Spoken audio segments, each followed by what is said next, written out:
Anggota DPRD Banjarmasin, daerah pemilihan Banjarmasin Timur melaksanakan kegiatan penelaahan wan aspirasi masyarakat di kantor Kecamatan Banjarmasin Timur di Jalan Manggis, Banjarmasin. Dalam kesempatan ini ada beberapa usulan terkait pembangunan infrastruktur yang disampaikan warga secara tertulis.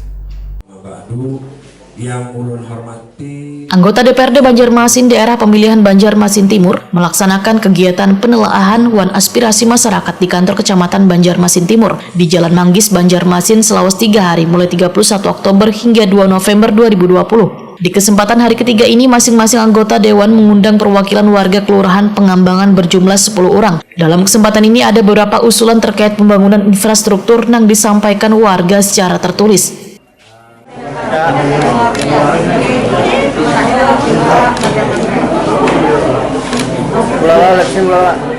Anggota DPRD Banjarmasin, Nur Latifah, usai reses Wahitakoni Prima TV jelang tengah hari Senin 2 November 2020 menyatakan bila warga masih mengeluhkan pembangunan infrastruktur dikarenakan sebagian masih ada yang belum terrealisasi, terutama jalan di beberapa wilayah pinggiran sungai yang perlu perbaikan. Politisi Partai Golkar ini pun berjanji melalui Badan Anggaran akan mengawal aspirasi warga terkait perbaikan infrastruktur jalan tersebut.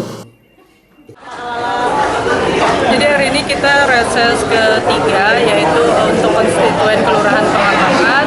Seperti biasa ada aspirasi yang masuk ke panel kita, anggota Dewan Dapil Pemilihan Banjarmasin Timur, yaitu perbaikan jalan, kemudian juga untuk permintaan permodalan untuk kegiatan ibu-ibu atau warga masyarakat, karena ini saat pandemi COVID ini kan mata pencaharian agak sedikit menurun, jadi mereka minta permodalan lah supaya menghindari menurunkan tingkat pengangguran yang ada di masyarakat. Kalau untuk permintaan perbaikan itu seperti biasa, jalan yang rusak, bahkan untuk yang di daerah Pengambangan yang di pinggir sungai itu kan dulu longsor tuh tanahnya. Nah, sampai saat ini memang belum ada perbaikan dari pemerintah kota.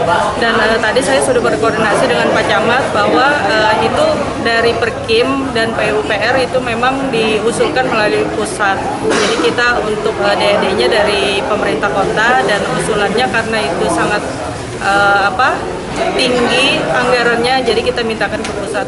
Nanti Nur Latifah menambahkan selawas pandemi virus corona ini secara ekonomi sangat berdampak pada warga, sehingga warga meminta adanya penambahan permodalan dari pemerintah agar usaha yang mereka kelola bisa kembali meningkat.